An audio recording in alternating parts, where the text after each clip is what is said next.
Merci d'avoir accepté cette invitation. J'aimerais commencer par toi, en fait. Qui est Thierry? Qu'est-ce que tu fais actuellement? Et quel est ton engagement aujourd'hui pour la planète? Déjà, merci pour l'invitation. Alors, je m'appelle Thierry, donc, comme tu l'as dit, je suis membre d'Extinction Rebellion. Et sinon, en parallèle, je travaille en tant qu'ingénieur dans l'énergie du bâtiment. Du coup, je me suis engagé depuis, on va dire, je suis vraiment engagé depuis environ peut-être un an, parce que j'étais assez sensible par rapport à toutes les problématiques, notamment c'est pour ça que je voulais travailler dans l'énergie du bâtiment pour tout ce qui est problématique de passoires thermiques. Et au fur et à mesure que je prenais un peu conscience des enjeux, je me rendais compte que c'était pas vraiment comme ça que le monde allait changer et qu'il fallait agir, il fallait faire des choses. Et au fur et à mesure, je me suis dit que voilà, je pouvais pas continuer comme ça et devenir un peu plus activiste en soi. Donc j'ai découvert ensuite le mouvement Extinction Rebellion lorsqu'ils ont commencé à... Enfin, ils avaient une action, ils ont bloqué des ponts à Londres et ils demandaient aussi une internationalisation du mouvement. Donc j'ai vu que c'était une occasion pour lancer le mouvement en France aussi. Enfin, en tout cas, il y avait pas mal de gens qui étaient motivés. Et vu que les enjeux sont globaux en soi, c'est le problème entre autres la destruction du vivant et le réchauffement climatique, ça concerne le monde entier. Du coup, je trouvais ça très très pertinent de créer un mouvement international sur de tels enjeux, parce qu'on sait très bien qu'il y a d'autres mouvements qui existent en France, notamment NVCOP ou autres, qui sont là pour justement défendre cette biodiversité entre autres, mais c'est en France. Après, dans les autres pays, il y a peut-être d'autres mouvements, et justement, on n'a pas forcément de lien entre tous les pays.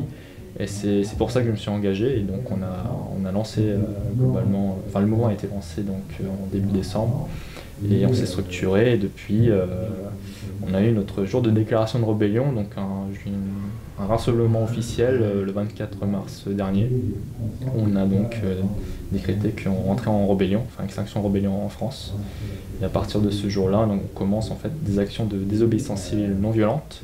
Donc globalement des actions soit perturbatrices dans le sens où on essaye de perturber, nuire aux entreprises ou au gouvernement sur des points qui nous paraissent vraiment injustes ou illégitimes. Lorsque, par exemple, dernièrement, on a fait une action contre l'industrie du textile, qui est la deuxième industrie la plus polluante, qui exploite aussi pas mal les humains, les hommes et les enfants aussi, dans des conditions déplorables. Et de ce fait, on a fait une action pour dénoncer un peu tout ce que fait cette industrie, qui est donc écocide, et tue aussi les hommes et tue en fait tout. Mais de ce fait, voilà, c'est un peu notre but aussi. Il y a le deuxième aspect, c'est quand même on essaie aussi de sensibiliser, mais sensibiliser de manière réaliste, dire vraiment les choses concrètes, brutes. C'est-à-dire que, je ne vais pas parler de nos revendications, mais on a 4 revendications. Et la première, c'est dire la vérité. C'est-à-dire qu'au bout d'un moment, on ne peut plus se cacher devant la réalité du monde, et le gouvernement et les entreprises et autres ne peuvent pas non plus diluer un peu tout ce qui se passe dans le monde, dans du greenwashing notamment. Donc notre but, c'est justement montrer les choses de manière concrète, qui existent, qui sont réelles, de manière peut-être un peu choquante, mais il faut être conscient, quoi. Quand, je sais pas, vous avez un voisin, il y a le feu chez votre voisin, vous avez pas le choix de lui dire qu'il y a le feu chez vous, il faut partir. Donc là, on va pas dire ouais, il y a peut-être quelque chose chez vous, non, le feu est là, il faut agir. Et là, c'est vraiment l'enjeu actuel, c'est qu'il y a beaucoup de gens qui sont pas forcément conscients de l'état actuel du monde. Et il faut leur faire prendre conscience des choses. Bien sûr, est-ce qu'on a le temps? C'est une grosse question, mais le but, c'est vraiment de faire des actions qui fassent réagir les gens, et en même temps qui fassent avancer les choses. Voilà. Et à quel moment tu as eu cet appel personnel, en fait? Parce que faire le pas pour aller vers l'engagement, et passer d'être un neutre ou une personne qui regarde de loin la situation, à faire le pas et se dire je m'engage, qu'est-ce qui a été ce déclencheur, en fait? Alors, vraiment, je pense que c'est vraiment un cheminement sur une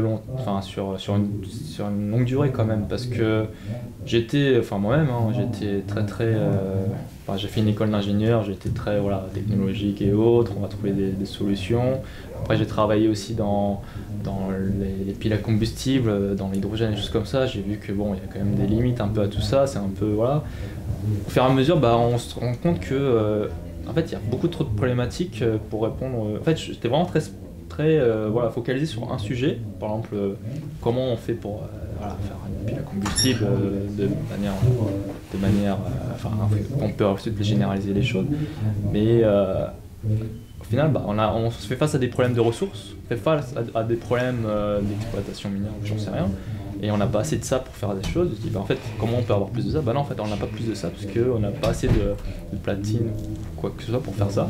Et on est un peu limité. Et donc, au fur et à mesure, on prend conscience un peu des choses un peu de manière systémique.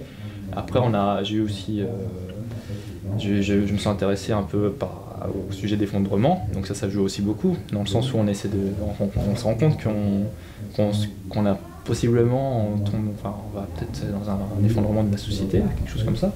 Bon, c'est pas très rassurant, mais peut-être qu'il y a quelque chose encore à faire, et au fur et à mesure, on se dit, je peux pas continuer à être dans ce système tel qu'on m'a conditionné à être, c'est-à-dire en mode ingénieur, faire les choses et créer de nouvelles choses, et voilà, toujours être dans un système qui ne correspond pas. Et comment tu arrives aujourd'hui à trouver cette cohérence entre ton travail et ton engagement? C'est très difficile. Hein. Ouais. C'est très très difficile. Il y a un peu toutes les semaines, je me pose la question, et toutes les semaines j'ai envie de démissionner, c'est sûr. Mais en même temps, j'essaie de... On est obligé de vivre avec ces contradictions dans le système actuel. Surtout que, voilà, le problème c'est que si on veut vraiment être irréprochable ou autre, être totalement en accord avec soi-même par rapport à toutes ces questions, en soi on n'est plus connecté, on n'est pas dans la ville, on est dans la nature, totalement marginal, et on ne peut pas agir en fait, au final. On est quand même obligé d'être dans le système pour agir. Et c'est pour ça que mon but c'est de rester à Paris. C'est pas parce que Paris c'est durable, c'est parce que Paris c'est un peu, je pense, le cœur où il faut faire des choses. Mais en même temps, si tu es à Paris, il faut avoir des sous, parce que vivre à Paris c'est pas évident. Et du coup, j'essaie de trouver, je me pose des questions sur quel est le meilleur équilibre. Est-ce qu'il faut que je continue à travailler, parce que quand même, du coup, j'ai un salaire assez, un bon salaire, parce que je suis quand même dans un statut d'ingénieur, de cadre.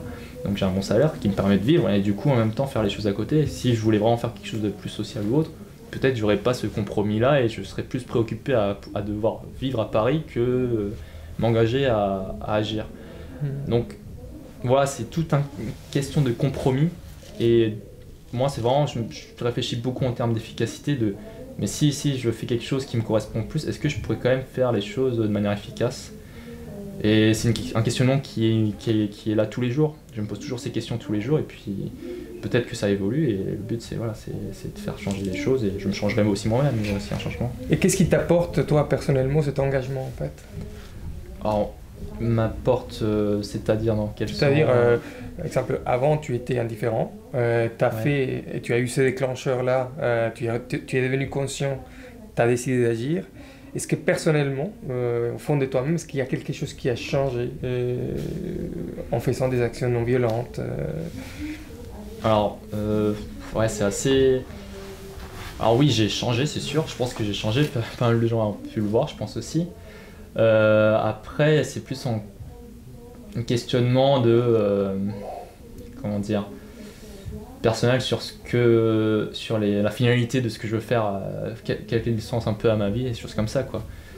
C'est plutôt ces questions-là, dans le sens où j'ai trouvé un meilleur sens déjà, enfin je trouvais un sens à ma vie, parce qu'au final, lorsque le but c'est tu fais tes études et tu veux gagner des sous, enfin pourquoi faire, voilà.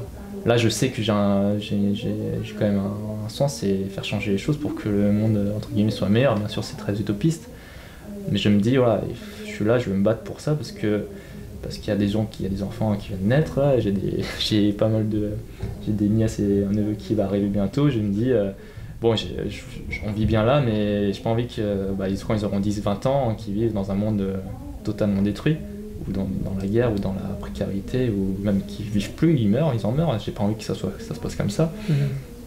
Et du coup, ça me pousse à faire des choses que je pense que 3 ans, 4 ans en arrière, j'aurais jamais voulu faire, parce que je me suis dit, j'ai envie de vivre tranquillement.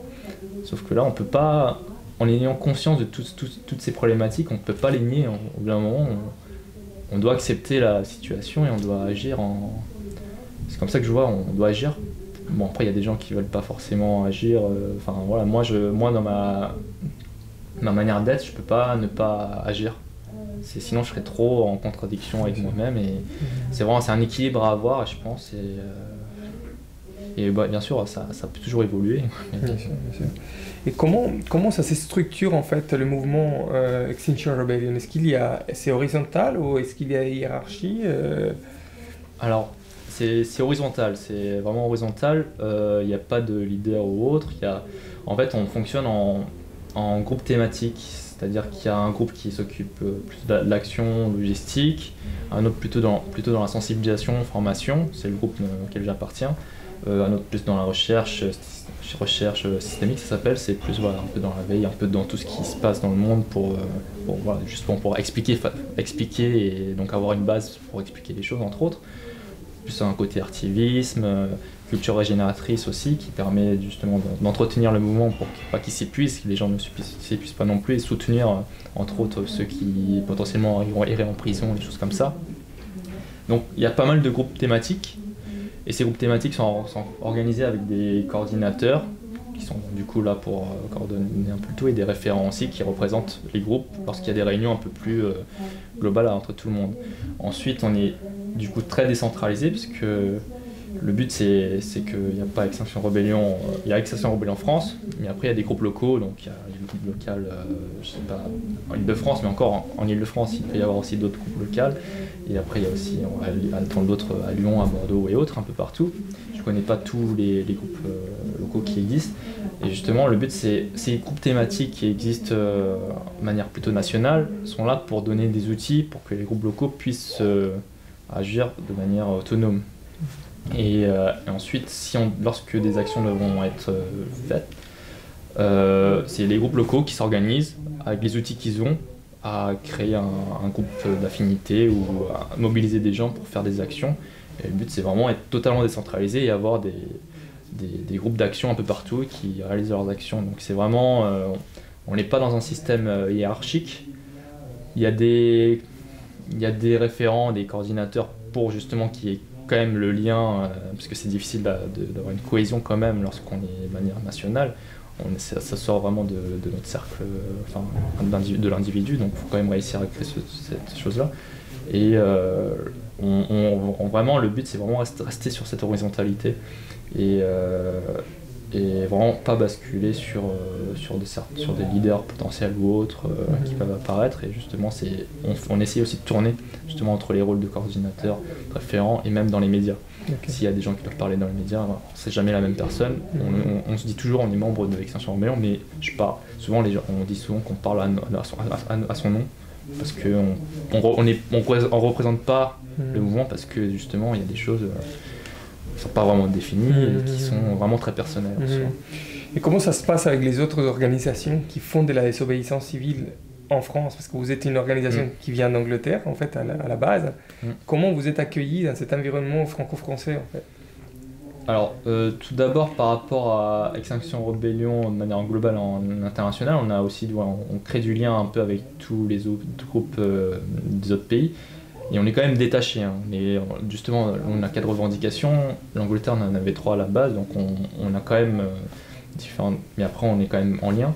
Et par rapport aux autres groupes de désobéissance civile qui puissent exister, pour la majorité, on est quand même partenaires, on agit avec eux. Et justement, je pense que c'est très bien parce que ça crée on crée d'autres mouvements qui peuvent être complémentaires et qui peuvent adhérer à d'autres gens. Et on est plus résilient comme ça, parce que s'il y avait qu'un seul mouvement qui existait et que ce mouvement, je sais pas, il y a quelque chose de mal, quelque chose d'imprévu qui se passe et que le mouvement doit se dissoudre, il n'y a plus rien à côté. Et justement, avec une pluralité de mouvements qui existent, on est un peu plus résilient et on essaie de travailler en collaboration avec tout le monde. Extinction Rebellion, comme c'est très très jeune, du coup, ça date depuis le mois de décembre dernier. Forcément, c'était quand même. Il n'y a pas beaucoup de gens qui étaient forcément très activistes avant, ils découvrent la pratique et autres. On a sollicité d'autres groupes comme les Désobéissants, le MAN ou Diffraction entre autres pour pour nous former à la désobéissance civile. Donc on est là pour collaborer, et puis après on essaie de participer aussi à d'autres actions. Et justement, le 19, lorsqu'il y aura Bloquons la République des pollueurs, on est partenaire de l'action pour justement... c'est une action qui nous parle, qui nous paraît pertinente, et on participera aussi à ces actions. Donc le but, c'est de créer une synergie et en même temps être dans un mouvement. On est différents, on n'a pas les mêmes revendications peut-être, pas la même radicalité, je sais pas, mais on essaie d'être en synergie et d'être en collaboration. Et comment tu vois l'avenir en fait dans les 20 prochaines années? Est-ce que tu es positif par rapport à la suite de la planète, ce qui va se passer, ou tu es plutôt dubitatif par rapport à notre capacité à transformer ce système et aller vers un avenir meilleur? Alors, dans tous les cas, je pense que ça sera pas très beau. Positif ou non, je sais pas, parce que qu'est-ce que ça veut dire positif? C'est qu'on a réussi à sauver un peu... Parce que on sait dans quoi on se dirige maintenant. Donc à partir de là, être positif, c'est-à-dire que tu as réussi à atténuer un peu la situation... Enfin, si on parlait juste de la population, si on sait qu'il y aura une diminution de la population, est-ce que c'est positif s'il n'y a que 50% ou 80% ou 90% qui survivent? Je sais pas.